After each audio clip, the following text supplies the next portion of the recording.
Uncovered. So we are building a platform of all the publicly available information related to all of the unsolved cases of the missing and murdered. We know that that exists all over the internet, all over in different places, from different databases, different podcasts, different news reports, different public documents. We're pulling all of that together into one local database. We're visualizing it. We're putting in maps, we're putting in photos, and we're putting in distinct calls to action to hopefully help these cases get more attention in the media, and then hopefully lead to some more breaks in the case as well. Within that, we're also building a community of citizen detectives, because we know so many people are interested in true crime, but we want to move people not just from interest, but to advocacy. So showing them ways that they can help with the skills that they have of finding information online, filling in the gaps, and even using their own agency and their own platform to share this stuff on their social media channels and tell other people, here's a case you should know about. Someone's looking for this information. So within that, I mentioned the community that we're curating. We have amazing citizen detectives who are part of that now, and we're always looking for more people to join us. And part of that is knowing exactly what a citizen detective is. So we created this What is a Citizen Detective series with the intention to be able to introduce people to other people who are doing this work in the community.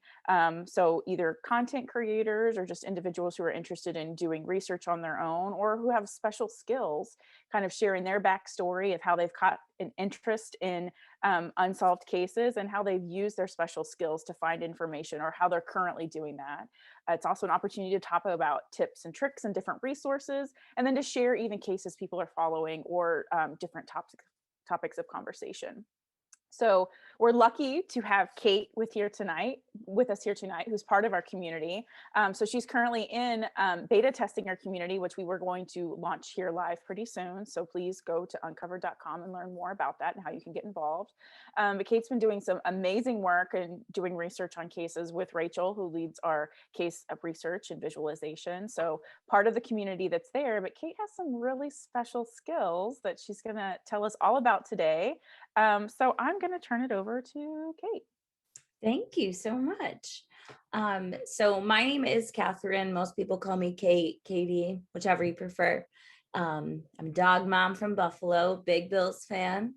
But I currently work as a threat intelligence analyst. And I've been working in the cybersecurity field for around 7 years. I've been working in the industry kind of for close to 9 years now.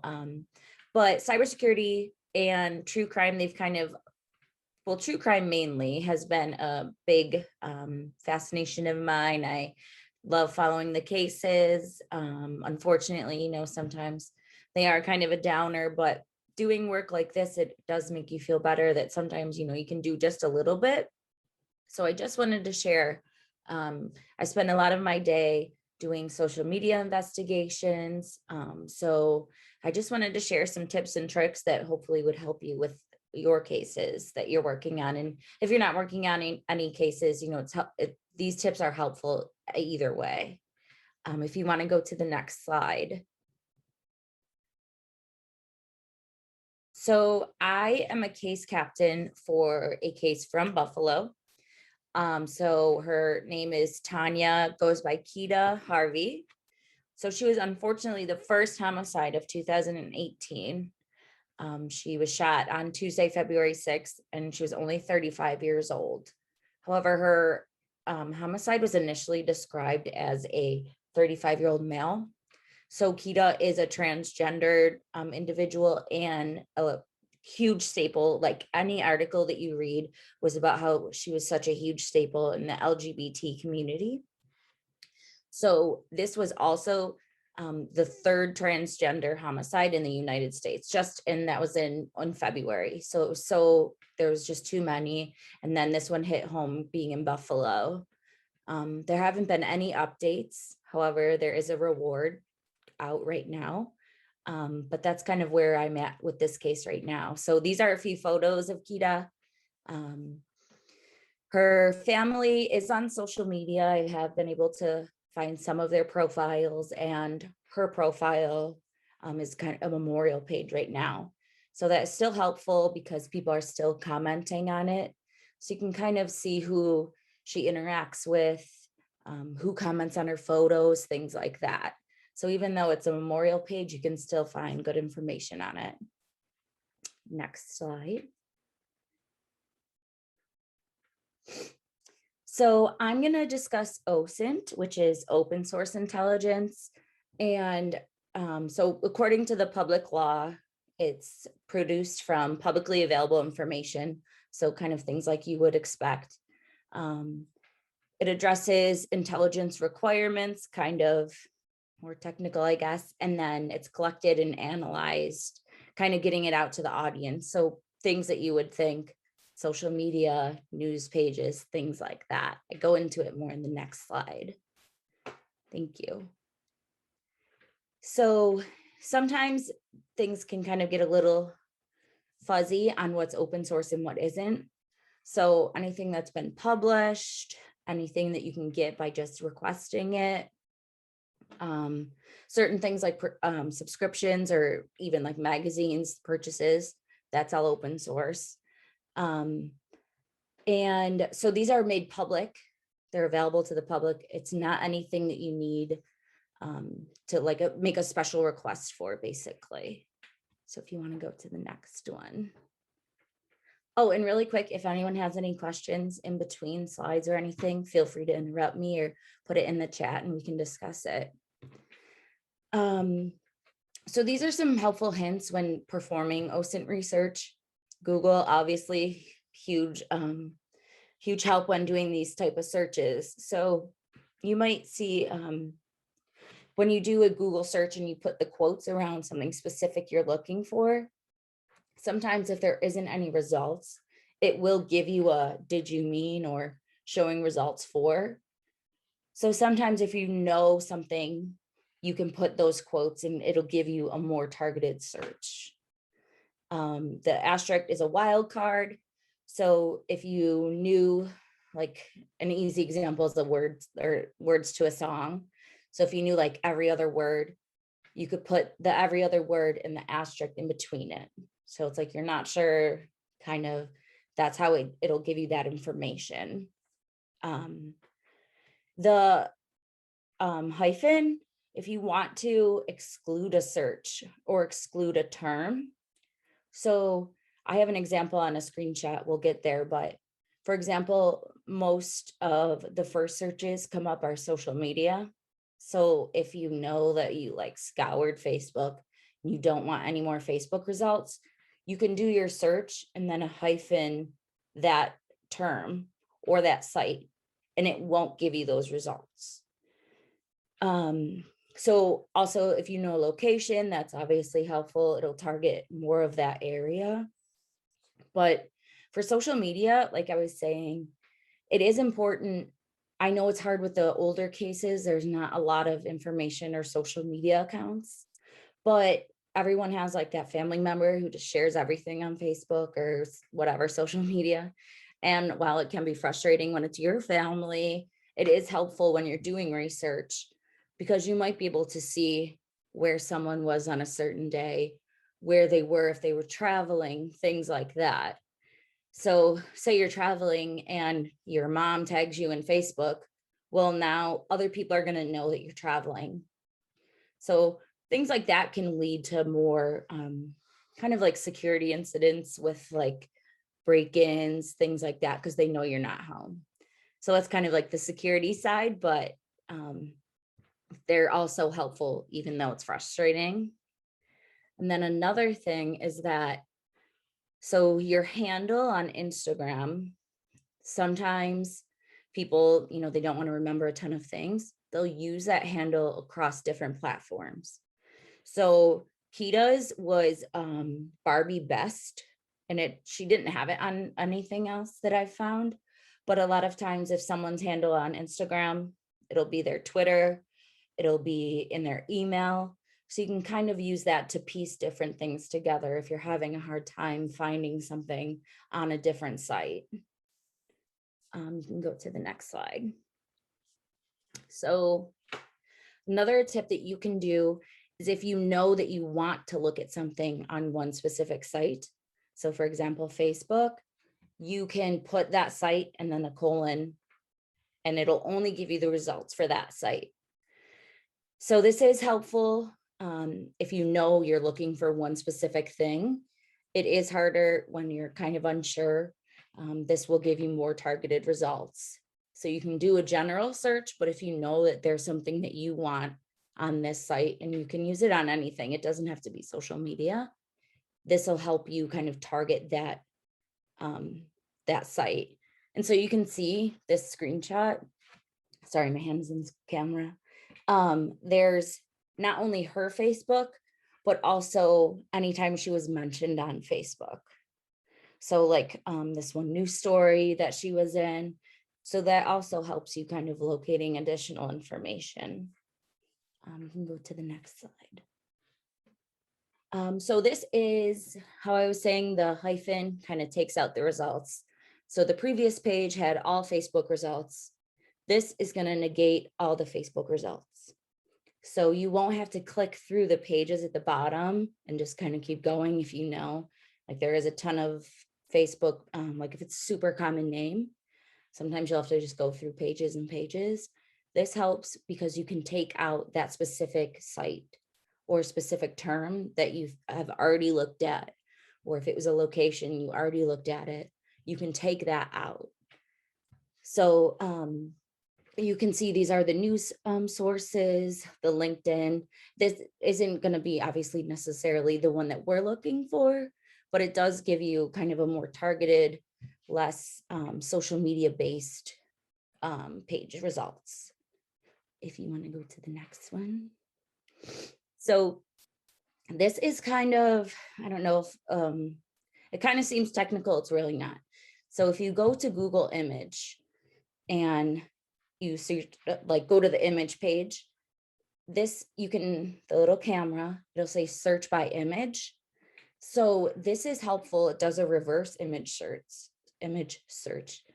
So if you're looking for, like you have a photo of the person and you think that they're on other pages, you can upload a photo to that page and they'll try and locate any other similar images or the exact image, things like that. So you can go to the next one, sorry. So I uploaded a profile picture for Kita. You can see this, it'll give you the result and then kind of what it thinks you might be looking for. So this is a haircut based on her haircut. So this isn't exactly what we're looking for, but if you do go to the next page, it'll show you her, like a news page about her. So if you were, for example, if you had a photo of an individual and you wanted to know where the photo was taken, and there's like a distinguishing feature, it can give you that reverse image search and show you where it was. Facebook used to provide information on where a photo was taken. That has been taken out now. It was in their metadata. They took that out. But this is helpful if you know there's a specific location and you want to find that specific spot. For example, the last photo that they were in, you can put that in there. And if it's a distinguishable area, they'll put the result will come back for you. Does anyone have any questions on that? It's kind of complicated. When you say put that area in, would you put that in with the photo and then search, or? Yeah, so it'll, it like reviews the photo that you uploaded. Mm-hmm. So like if you're on a vacation spot and it's like very common, like Hollywood sign, Okay. it'll give you the results for the Hollywood sign. So like if they were at a bar or something like that, it can try and help you to determine that specific location. I think this is the last one, but you can go to the next slide. Oh, yeah. Yeah. Mm-hmm. So I have a question. Yeah. What about when you're searching and someone has a really common name? Like Tanya had a pretty unique name, so it would probably bring back some stuff a little bit easier. But what if it's just a kind of a generic name that other people have? So you want to try and put in as much information in your search as you can. So you can search by specific dates on Google. Like I said, you can put in a location. if you know other family members, you can add that in your search to try and kind of narrow down.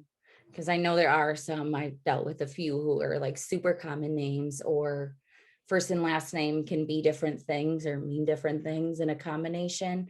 So you will have to go through them, but the more information that you can put in your search, the better. Okay. And then what, is it just strictly Google, or are there other places we should be, like other search engines we should be utilizing, or? There are others. There, for example, there's one called DuckDuckGo, and that doesn't trace your information. Where Google, you'll know if you like search something, you'll see that kind of keep coming up, where DuckDuckGo doesn't do that. So it kind of just depends. Google is just the most popular, I feel. Okay. What's your favorite one, Kate? Is it Google? I usually use Google.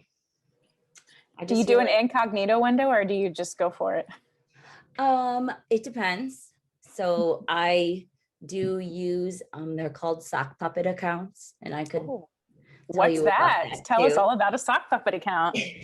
So it is a account used for like more investigation. So it's not tied to your personal information. So I have like a Facebook, Gmail, Google phone number. So that, like I said, it just kind of keeps you anonymous. So just, I don't know if you're like kind of paranoid or like me, I'm used to doing it for work. So I do that. So I have these accounts that I don't usually use the incognito, just because I have that. But there are things that you can use like VPN, which will change your location that like people would see you logging in from. Mm-hmm. So there are ways to kind of anonymize your search or like your information that you're looking from. Okay, awesome. So with Tanya's case, did you use any other databases or looking for more information? I really used a lot of Facebook. Some of the articles that I read would mention people. Mm-hmm. It would mention like a sibling or like her best friend. And so then when you go to her profile page and you go to her friends, you can find that person. And sometimes, like obviously not always, but sometimes you can see like if someone is commenting on a photo, Mm-hmm. they just keep commenting and keep commenting and keep commenting. It might be someone you want to look into a little more and just kind of get a little more information. So I've been doing that. There were a few people who commented on like a ton of her photos. So I've been trying to go through their profiles and just kind of get information on them. And, sometimes you have to go back in the dates to see if someone posted something on a date that was important to the case. But I know it's hard. Some of the cases are a lot older where social media isn't as available. And so that's kind of when I have to use Google and more of the news articles to find information like that. And then how do you do that? Do you just Google News, or are you using like newspapers.com or other libraries? I usually just do Google, and then they will come up with a bunch of the like that you mentioned. And I will, obviously, this is all very time consuming because some of the information isn't what you're looking for. So I will just go through and kind of read through, see if it's noteworthy. I'm a big screenshot person, so I take a lot of notes. So if I see something interesting, I'll screenshot it, give a little note, because sometimes I'll be like, why did I screenshot this? Like, what was it for? So I want to like a little reminder of why I did that. And it's just good to have for when you go back, like say you don't use it for a month and then you come back, you still have that information. Are there any other questions? See the chat.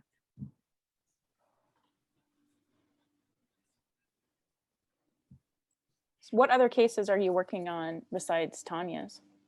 So I was looking mainly at that one. There is a little boy from Buffalo. I can't remember his name right now, but he just like disappeared one day. He was at the local corner store and he never came back home. And he was 12 years old. and obviously we don't know the information, but they believe he's still in Buffalo. Hmm. So a lot of times you can go to like community pages and just kind of happen to see if there's anything mentioned, or even if people look familiar in photos.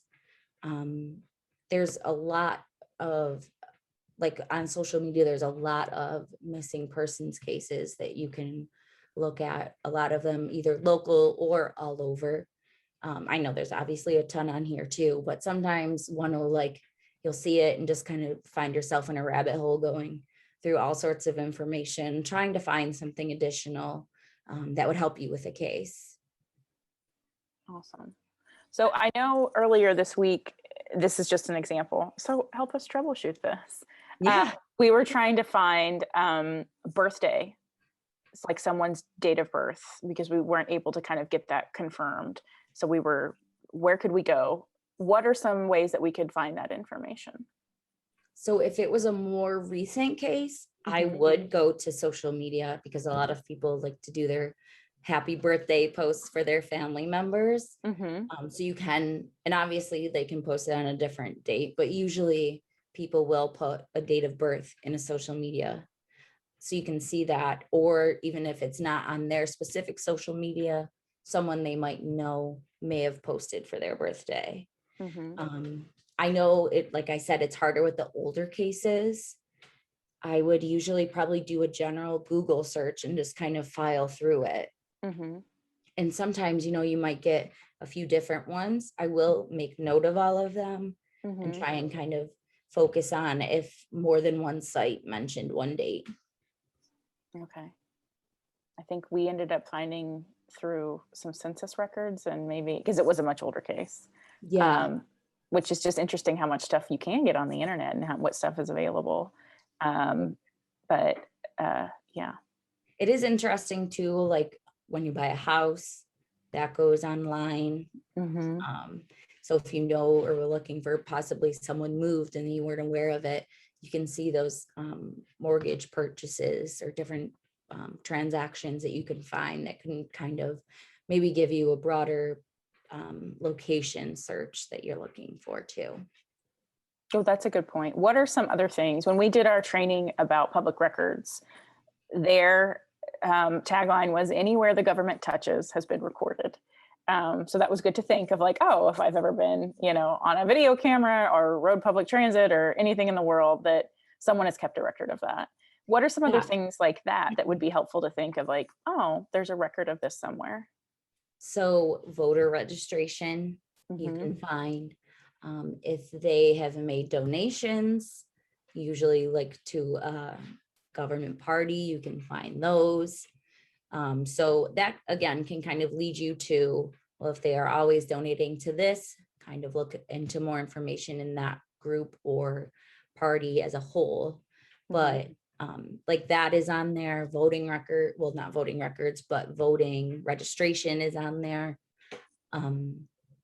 Gosh, there's so much stuff on there that sometimes you're like, how is this even on here? Some states have like arrest records on them. You can find on people. New York State doesn't, it's not as easy there, but I know they had discussed that in the public records class, I guess you could say. Wonderful. What do you have do you have something that you're like, you tell people like, you would not believe that I can find this online? Do you have something like that?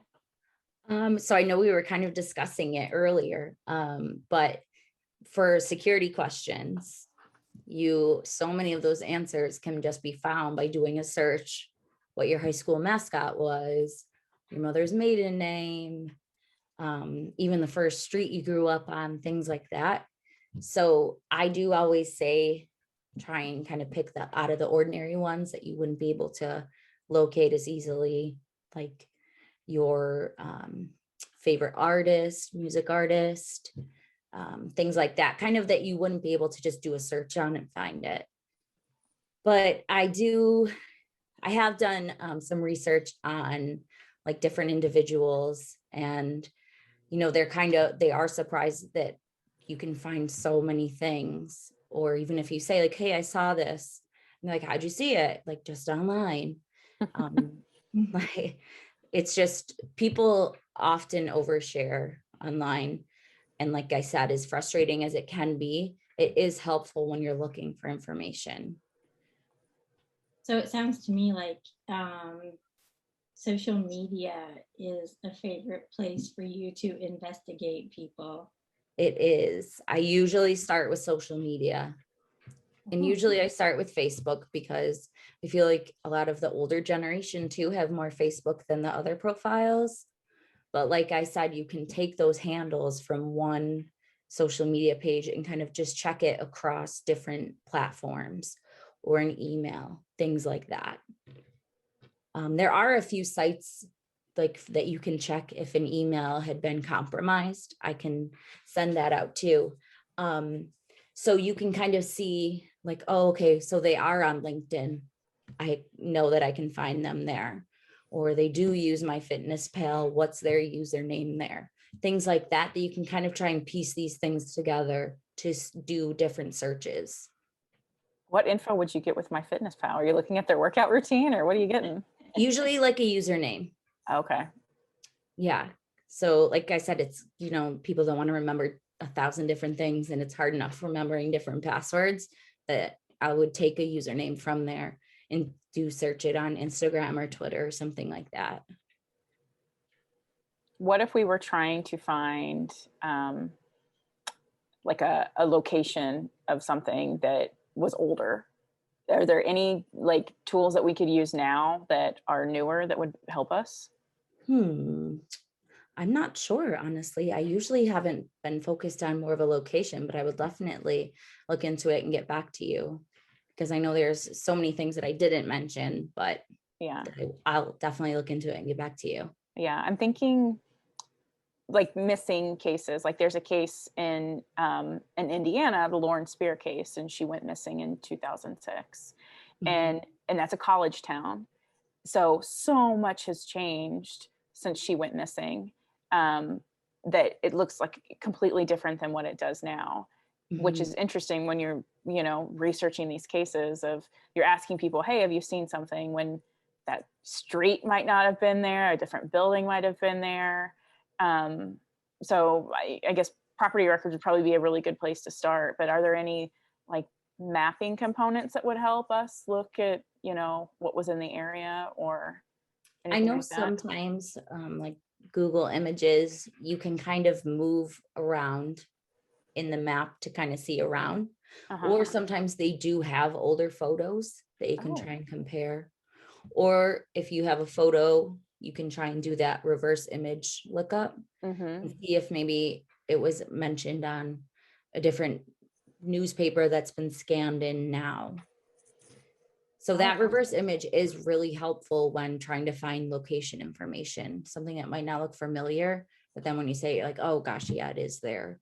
Or like that, if it was a picture mentioned in a newspaper article, then you would know that too for the location. mm. What other cases are people working on? Is anyone stuck on anything and need help trying to find a location or information on stuff? Angelina, I know you've got 26 million cases you're working on right now. I'm working on one case from Bakersfield, California. Peggy Humber, I think is how you pronounce her last name. Mm-hmm. But it's just, I mean, I've gone through Google searches, Facebook. She's been missing since 2000, so there's not a lot on the internet about her on social media or anything like that. So it's difficult when it's like 20 years ago, I'm finding, you know, so Yeah. just trying to get the most information I can. Yeah. You're on the community page, right? Yeah. If you send me a message on it, I'll try and help you out with that too. Okay, cool. Yeah, I'll definitely do that. Yeah. And if anyone else has any cases they're looking into and like are stuck on one piece, just I mean, obviously I'm not perfect at this and we can all kind of work together to get the information. But sometimes when you're staring at something for so long, you can just overlook something and a different pair of eyes can help you find it really quick. I've got one from my hometown. It's from, I think, 1948. And I have been, so newspapers include people's addresses from back then. So I have lots of newspapers and tons of information, but for the life of me, I cannot find the creek that they found her in. It's like, I think the only information they said was it's like a half a mile away from the county line on this road. And I know where that is, but there's kind of a creek there, but they changed the name, and I've looked at property records and everything. And I just that one piece is the thing that I'm missing from it. So you said they changed the name? I think so. I mean, now I think now it's called like School Branch. It's just like I wouldn't even call it a creek. It's just like a little stream of running water. Yeah. And it used to be, and I found a different name for it from way back when. So if you do have, I mean, obviously you said it's so much older, so you probably don't have photos. So never mind. I forgot it was that old. That's what's hard about older cases. I know it's like there's not a whole lot that we can that you can do for it, but just for personal interest, trying to figure that out recently. I know the hometown ones are always kind of hit close to the heart. Not that all the cases don't, but when it's your hometown and you can see like streets that you know or streets you've been on and someone was murdered there, like it just kind of is a little different. Mm-hmm. It's interesting you bring that up, Kate, because we did a survey in 2020 asking 500 people who were interested in true crime, what would get you to, take the next step and do something to help someone. Number one was knowing the victim. And then number two was being in the area where the crime took place. So it was your hometown, you lived there once, maybe your parents grew up there, or you were just familiar with the location. And number three was just being told what to do and someone would do it. So, so tell me what to do and I will help. So it's interesting you bring that up of like the location and knowing and kind of having that affinity. But yeah, that hits on all the things that we learned as well. Yeah. I know like sometimes when you look at a case and you're like, oh my gosh, there's like, there's so much information to take it all in. I found kind of like, I know we have the Google Doc that breaks it all down, but I'm more of a note taker person where I still write everything out. And so I will find that sometimes something you're writing out, it'll stick in your head more so than just typing it somewhere. Yeah. So sometimes one piece that you might remember might help you when you're looking for something else. That's a really good question. And I would open it up to everyone. How do you do your research? Do you take notes like Kate, like write it out? Do you keep a Google Doc? Do you use other platforms or ways to kind of organize your information? Michelle, I'm looking at you. Do you want to answer?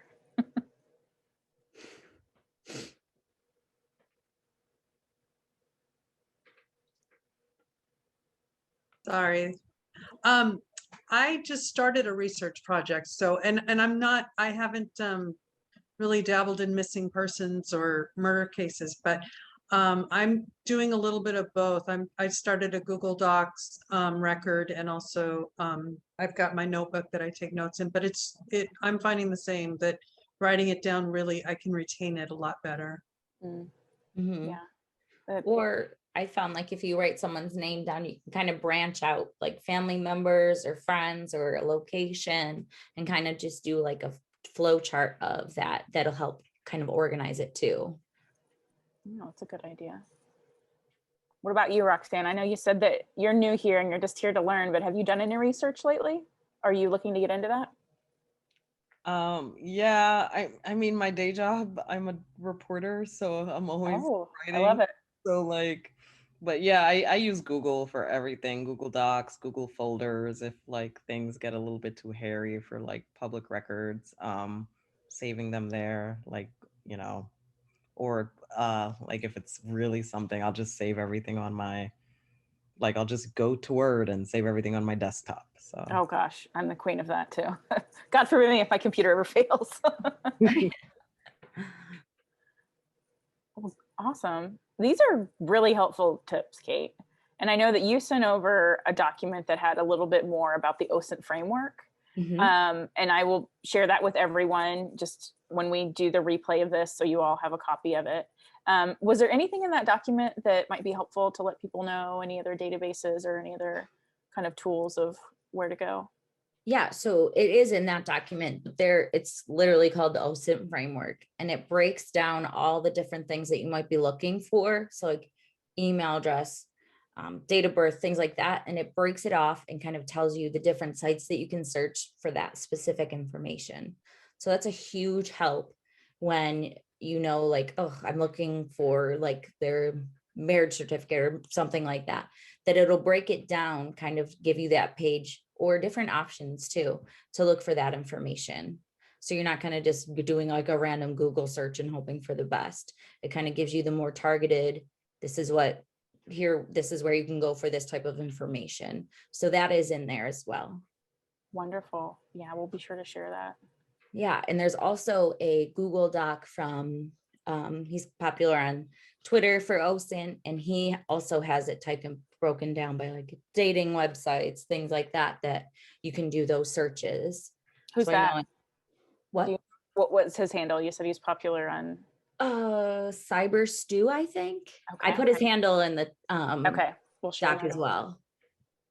If there were one tool that you could tell people that maybe they wouldn't think would be helpful to find information of, like, if you look at this, you would be able to figure this out, what would that be?